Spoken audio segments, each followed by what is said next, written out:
Assalamu alaikum wa rahmatullahi wa barakatuhu. It's Sayyid Raza here from Better Qadir signed in. We're in Speaker's Corner. Today is also another event occurred in the Muslim nation, which was a catastrophe and oppression upon oppression on the Prophet's family sallallahu alaihi wasallam. So I want to talk to you a little bit about this. Earlier on, I came from the Saudi embassy and I mentioned a couple of words over there. Inshallah, I'm going to be expanding on that talk. It was like a brief talk. So inshallah, I'm going to be giving that full talk over here. So today is the day that the shrines of the Prophet's family in Jannat al-Baqi, which is a cemetery in Madina, which were kept there for years and upon years. When Saudi took over, they destroyed those shrines. So I want to talk about the theological aspects behind this and who was actually behind this and what are the actual motives and the false pretexts they gave it. So the person that we attribute towards this in terms of this movement is Muhammad ibn Abdul Wahhab. Now, even though we know that his actual spiritual forefather was Ibn Taymiyyah, and normally we make the link that Muhammad ibn Abdul Wahhab actually just solidified Ibn Taymiyyah's teachings, it's actually someone that comes before both of them. That person's name is Marwan ibn Hakam. So I just want to talk to you a little bit about who actually Marwan was, because obviously the first person to have an issue with graves that Muhammad ibn Abdul Wahhab took later was Marwan. So I'm going to tell you a little bit about who Marwan was first. So Marwan ibn Hakam. So Hakam was someone who was exiled from the city that the Prophet used to live in. He was exiled from Medina by the Prophet sallallahu alaihi wasallam, and he was the person who both Marwan and his father, so Hakam was exiled, and both Marwan and Hakam were actually cursed by the Prophet, by the Prophet's tongue. So what did the Prophet say about them? The Prophet sallallahu alaihi wasallam said about them, Ibn Hajar says, there are reports from the Prophet about sending la'an. La'an means Allah withdraw your mercy from that individual, upon Hakam and his son Marwan. Tabrani and others have quoted it. Most of them have issues and some of them are good in terms of chains. So who mentions that? Ibn Hajar. What book? Fathul Bari, which is a Sharah on Bukhari, volume 16, page 445, under hadith number 7058, published by Darul Tayyibah. So we know now from this that the Prophet ﷺ cursed both these individuals. Now, who was the person who had the audacity to call this person back? That was Uthman, the third ruler for the Sunnis, Uthman ibn Affan. He had the audacity to call them back in Medina and even give them good positions, which I'll tell you about later. Because later on, when they came back, apart from Uthman supporting them financially, even though the Prophet had kicked them out of Medina, they were given the position of governor by Muawiya when Muawiya ruled. So when Muawiya ruled, Muawiya made them a governor. Now, the reason I've mentioned this is because I'm going to show you about what his character was, and I'm going to show you how I link it to graves. So, when he was made the governor by Muawiya, Imam Ibn Kathir al-Dimishqi mentions in his al-Bidayatul wa Nihaya, volume 11, page 712, that when Marwan was the governor of Muawiya in Medina, he would curse Ali every Friday from the member. Then Imam Hassan bin Ali said to him, Allah has then cursed your father by the tongue of his messenger when you were in the sulb, the loins, and has said that the curse of Allah be upon Hakam and his progeny. So this person used to curse Imam Ali, and Imam Hassan would respond to him saying, you cursed my father, the Prophet had cursed you and your father. So did this person, he cursed it. So now we know that this person was exiled, he was brought back, he used to curse Imam Ali. Let's see who else he cursed. And Imam Abu Ya'la also records about this savage Nasibiism of this person. So someone mentions that I was between Hussein and Hassan, and Marwan was cursing them both. As a result, Hassan held Hussein's hand to calm him down. Then Marwan said, the Ahulbayt are a cursed people. Thereupon Al-Hassan got angry and said, did you say that the Ahulbayt are a cursed people? I swear by Allah, Allah has cursed you through the tongue of his Prophet, peace be upon him, while you were still in the loins of your father. So here we can see he was cursing both Hassan and Hussein alayhimus salam. Imam Abu Ya'la mentions that in his Musnad. The edition is It's Damascus, Dar al-Ma'mnoon li al-Turath, 1st edition, 1404 Hijri. Annotator Hussein Salim Asad, volume 12, page 135, hadith number 6764, and the annotator says the sanad is Sahih. So what else did this Marwan do? Marwan was also someone, now I've showed you his nasty roots, and I'm going to link that to the hate that Muhammad ibn al-Wahhab also had towards certain personalities, and I'm going to prove that. So that's my first link. My second link is the false pretext. If you talk to a Salafi or a follower of Muhammad ibn Abdul Wahhab today, he will tell you, no, we don't have nothing against the Prophet or his family. It's just we have certain evidences that say you're not allowed to have shrines. I'm going to show you the false pretext, the way that Marwan gave a false pretext to fight against Imam Ali, the Salafis also do when they follow Muhammad ibn Abdul Wahhab. So what was the false pretext? Marwan joined Aisha to fight Imam Ali. Naturally, they knew that he was the ruler and he was the leader, and because in reality they had bugs against him, but they used a false pretext. I'm going to show you Marwan admitting the false pretext, because the pretext he had was that people had killed Uthman and were getting revenge. Let me show you that the person in Aisha's army who was Marwan, there was also someone called Talha, who is a predominant Sahabi. He was also in the army. What does Ibn Hajar say? Ibn Hajar has said that is narrated by his Sahih chain, that when Marwan saw Talha, remember they're both fighting against Imam Ali for the blood of Uthman. When Marwan saw Talha, they were on the same side on the battle of Jamal. He said that I won't take revenge of Uthman's killing after today, and he struck Talha with an arrow that led to his killing. Ibn Hajar mentions that in his Al-Isaba, volume 3, page 432, on the entry 4284, under Tarjuma of Talha, published by Darul Kutub Al-Ilmiya, Beirut. So he mentions that he actually killed Talha. But hold on, you were fighting Imam Ali because you said he wasn't punishing Uthman's killers, or he had something to do with it. But in your same army, you killed Talha. So it means it was a false pretext. You knew it wasn't Imam Ali, you knew it was someone else in your own army, but you used a false pretext to fight Imam Ali. And the last evidence of this is from Imam Zahabi. Imam Zahabi mentions in his Tariq al-Islam, volume 2, page 254, published by Dar al-Gharib al-Islami. Dar al-Gharib al-Islami. Marwan said to Imam Dar al-Gharib Islami, al-Islami, whatever, you get that. Marwan said to, look what he says. Marwan says to Imam Hussein's son, Marwan said to Imam Zain al-Abidin al-Islam, that no one amongst the people, there was no one amongst the people that defended our companion, meaning Uthman, then yours, meaning Ali, meaning no one defended Uthman more than Imam Ali did. Then Imam al-Islam asked him, Imam Zain al-Abidin asked him, then why do you keep on cursing Ali on the pulpit, on the member? Why do you curse Ali then? He replied that our government, our affair, can only run because of it. By the way, the Zahabi says that the chain of that narration is qawi, strong.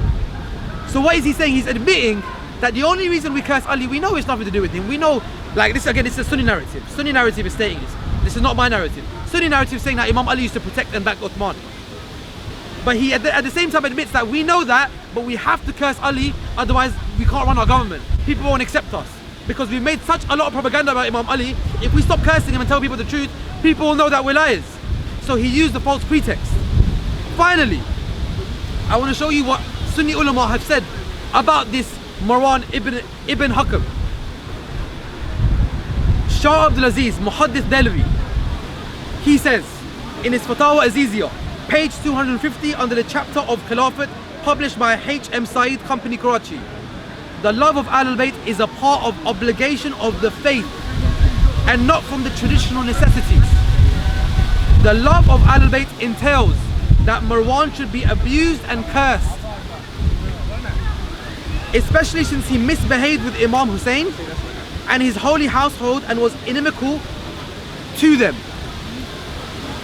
In view of such immoral acts, one's soul detests this man who has satanical characteristics in him.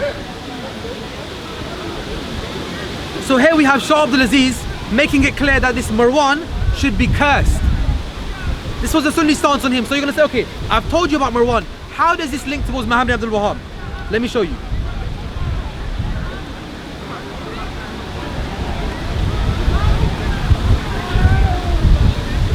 So first of all, Muhammad Abdul Wahhab was also someone who used to disrespect companions. But which companions? Those specific companions that were supporters, lovers and followers of Imam Ali, the Shia companions. Muhammad ibn Abdul Wahhab says in his, Muhammad Abdul Wahhab al-Najdi says in his Mukhtasar Sirat al-Rasul, page 309 to page 310, published by the Religious Endowment of Saudi, under 33 Hijri chapter. The people of Iraq used to speak ill of Uthman, and they talked ill in the meeting of Saad ibn Amir. So he wrote to Uthman and he replied back to him to Syria.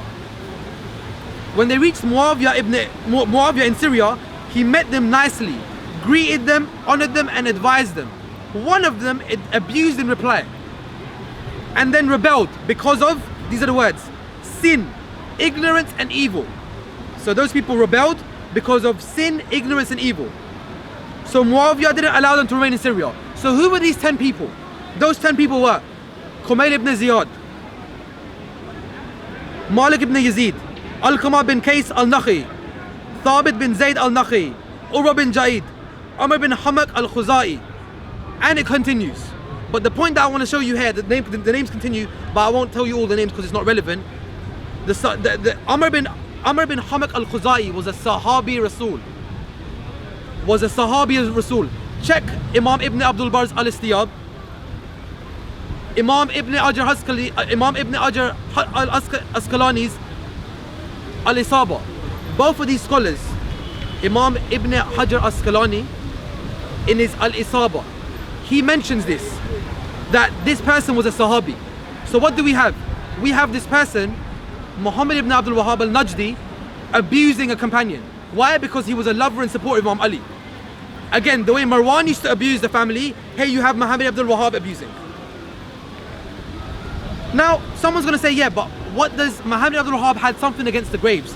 He says that you shouldn't have shrines. He was against it and he had an issue with graves. Who else had an issue with graves? Where did the asl come from? Because there's an asl behind this. The asl is Marwan. How? I'll tell you how. Imam Ahmad ibn Hanbal, in his Musnad, volume 17, page 42 to 43, hadith number 23476, he mentions, and he authenticates the hadith as Sahih. What does he say? He says that one day, he mentions the chain and he says, Marwan one day saw a man placing his face on top of the grave of the Prophet. And then he said, do you know what you are doing? So Marwan said, do you know what you're doing? And when he moved towards him, he saw that it was Abu Ayyub Ansari, the Sahabi, radiallahu anhu. He said, yes, I know. I have come to the Messenger of Allah sallallahu alayhi wa sallam, and not to a stone. So Marwan said, what are you doing going to the qabr of the Prophet? Why are you putting your head on it? Or why are you going towards it like that? Abu Ayyub said, I know what I'm doing. I've come towards the shrine, the qabr of the Prophet, not to a common stone. I have heard it from the Messenger of Allah sallallahu alayhi wa sallam. I've heard it from him that he said not to cry over religion when its guardian is incompetent. Not to cry over religion when its guardian is competent, sorry. Yes, shed tears over the religion when its guardian is incompetent. So when the people who rule are competent, don't cry. But when they're incompetent, start crying. So he's basically indirectly linking it at Marwan, that people are like you are ruling, and this is why the Prophet said, cry when this happens. And this is why I'm at his qabr. So his qabr is special. So the first person who had the issue with graves was this Marwan, in the same way that Muhammad ibn Abdul Wahhab al-Najdi did. This is the connection between the two. Now I've mentioned to you the disrespect of Muhammad Abdul Wahhab al-Najdi on the Sahabi of Amir al-Mu'mineen, Imam Ali alayhi salam. Now I'm going to mention his disrespect of Prophet Adam alayhi salam. I'm going to show you Muhammad Abdul Wahhab's disrespect of Prophet Adam alayhi salam. These people who say bid'ah, shirk, these people haven't even left prophets in this regard, and I'm going to show you how. So Muhammad Abdul Wahhab in his book Kitab al-Tawheed explained, published by International Islamic Publishing House, page 288, he mentions the relevance of this narration to the subject of the chapter and the subject of Tawheed. And it is proved, that it proves that naming one's child as a slave of other than Allah is an act of shirk. So naming your child as Abd other than Allah, so if you say Abdul Rahman, that's cool. If you say Abdul Hussein, that's shirk. Because you named it as a slave of someone other than Allah is shirk. He mentions this. Cool, that's his opinion. What does he say? He says that it's proved that naming one child as the slaves of other than Allah subhanahu wa ta'ala is an act of shirk. It is also authentically narrated by Ibn Abi Hatim on the authority of Mujahid that he said concerning Allah's words, if you give us a righteous child, good in every respect. That's the verse of the Quran. They were afraid that the child would not be human. The same thing was said by Al-Hasan, Sa'id and others. Mujahid informs us concerning the above mentioned Quranic verse that the reason for Adam alayhi salam and his wife calling their son Abdul Harith was out of fear he would be born in a non-human form after Iblis had deceived them into believing that he had the power to do so as he threatened. May Allah's curse be upon him. So what is he saying by that? He's saying Adam alayhi salam called his children Abdul Harith. What did he say earlier? If you call your children a slave of anyone other than Allah, it's just an act of shirk. But he says the reason Adam alayhi salam done it is out of fear of shaitan, because he had some delusion about shaitan, that shaitan would have some power over him. So he basically saying that Adam alayhi salam done shirk according to his own fatwa. So even Anbiya according to the school are not clear of shirk, let alone the common Muslim.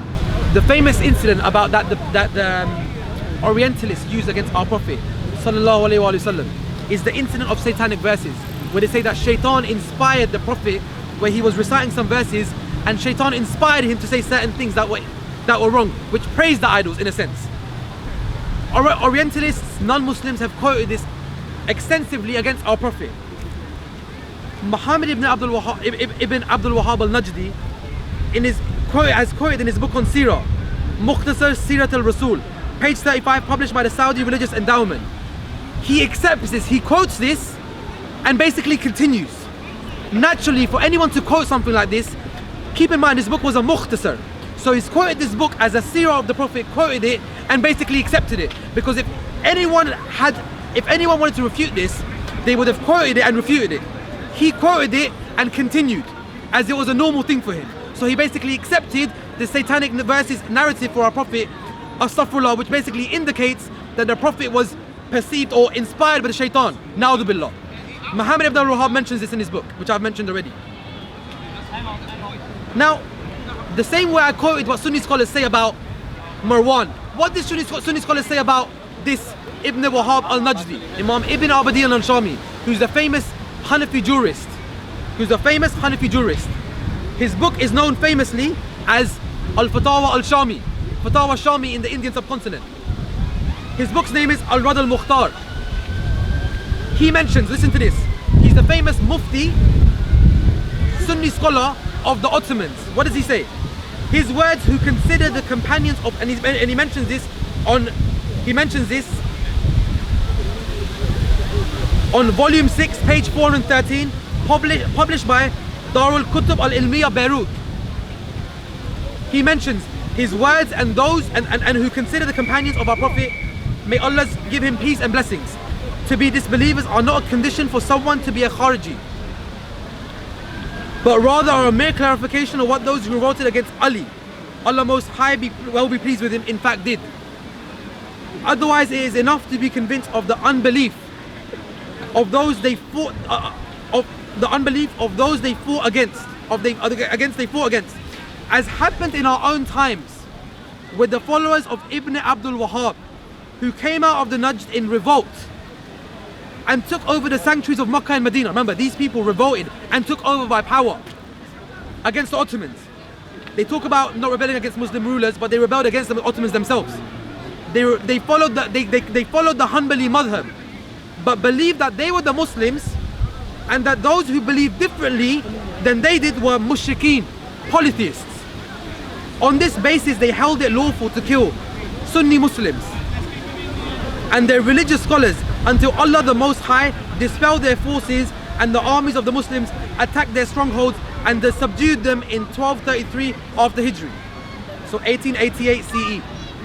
So Ibn Abidin mentioned this in his Fatawa Shami. So again, the way Shah Abdul Aziz condemned Marwan, here you have Ibn Abidin condemning Ibn Abdul Wahhab for their followers' movement, and they were the ones who considered all the other Muslims as mushrikeen and those who disagreed with them. Again, that same takfiri mentality.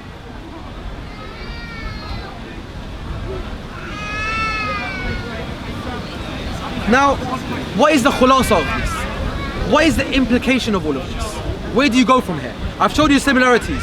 Muhammad ibn Abdul Wahhab, Marwan, issue with graves. Muhammad ibn Abdul Wahhab, issue with graves. Marwan, issue with the Prophet's family. Muhammad ibn Abdul Wahhab had issues with those companions that were with the Prophet's family. Marwan used a false pretext and said, I'm only fighting Imam Ali because of the qisas of Uthman. But he knew that Talha was behind it, and he killed Talha in the war. False pretext. Muhammad ibn Abdul Wahhab used a false pretext of graves. Said, oh, we're only doing it because of other reasons. Again, Marwan openly against graves, as the narration of Imam Ahmad bin Hanbal mentions in his Musnad, the open issue that he had with graves. And the Sahabi corrected him on it. The natural implication of all this is the destruction of the shrines and graves, as what you see. Nabi Yunus alayhi salam, his shrine and grave was in Iraq, in Mosul. In around the year 2014, this was destroyed by ISIS, and I'm going to finish on this. It was destroyed by ISIS. When it was destroyed by ISIS, what was the pretext they used? The pretext they used is that having this shrine and grave, it's not allowed because people worship the graves. The same pretext of Muhammad ibn Abdul Wahhab. They destroyed his shrine and grave. And it was a prophet of Allah. Now you tell me this, okay, that's ISIS. What does that have to do with the Salafis or the Wahhabi movement? I'll tell you. What do the Salafi and Wahhabi scholars actually say about the grave and the shrine of the Prophet? Let me quote to you. The famous Sheikh al-Muqbil al-Wadi, who's the Yemeni Salafi scholar who's passed away now, in his Tuhfatul Majib, page 406, published by Dar al-Athar in Sana'a, Yemen, 2002 edition. He says, we see that you see a dome of the Prophet on our midst. So we see the dome of the Prophet, the green dome. I wish, and I repeat, I wish that I could see the machine behind it so that this dome comes all the way down on the earth. However, we see that we don't have the power to do it. So the reason that they're not destroying it, he wants to destroy it, but the reason he doesn't destroy it is because we don't have the power to do it. So the same ISIS mentality of destroying shrines, they want to destroy the shrine, the gumbad, the actual dome of the Prophet. The same Salafi scholars say this. Imam Allama Albani, also in his Tadhir al-Sajid, page 67 to 68. Tadhir al-Sajid, page 67 to 68, published by Maktabul Islami. Albani advocates the separating of the masjid part, so he advocates to separate the masjid part of the grave and to bring the grave of the Prophet in the time of the Sahaba. Basically, it used to be normal like the other graves. So he's basically saying, bring the grave, keep the masjid separate, keep the grave separate, and flatten it. So if let me ask you at this. So we've got Albani and Muqbil al-Wadi. Al-Wadi, by the way, wrote a whole thing about this. The ruling about the dome built upon over the Prophet's grave. He wrote a whole pamphlet on this, and he wrote a whole thesis on this. So, and basically there was to get rid of the kubba, the dome, as well as remove the grave and keep it separate. So you've got two big scholars. The outcome is when ISIS today, if God forbid they reach Madina al-Munawwara, and they destroyed the shrine of the Prophet, and they destroyed the dome, and they destroyed the cover of the Prophet, and kept it flattened, according to the Salafi scholars like Albani, al-Wadi, this is their belief. This is a natural implication. So if someone like, when the Salafis today complain about ISIS in Mosul, and what they done to Prophet Yunus's grave, in reality that's their own belief. But they don't say it, like Muqbil says. He says the reason we don't say it is because we don't have the power to do so. It's because they know the Muslims will never accept it from them. The Muslims will never accept it. And I end my message on that this Saudi Arabia, this movement that they started, this was a theological premise behind it. And this is the forefathing founders that built this creed. And this is what they're about. And it was only a natural implication of what happened in Mosul. In the same way, they want the same thing to happen to the Prophet's shrine, but they're too scared to say it. And I'm going to end my message there. All peace and blessings be upon the Prophet sallallahu alaihi wasallam and his family.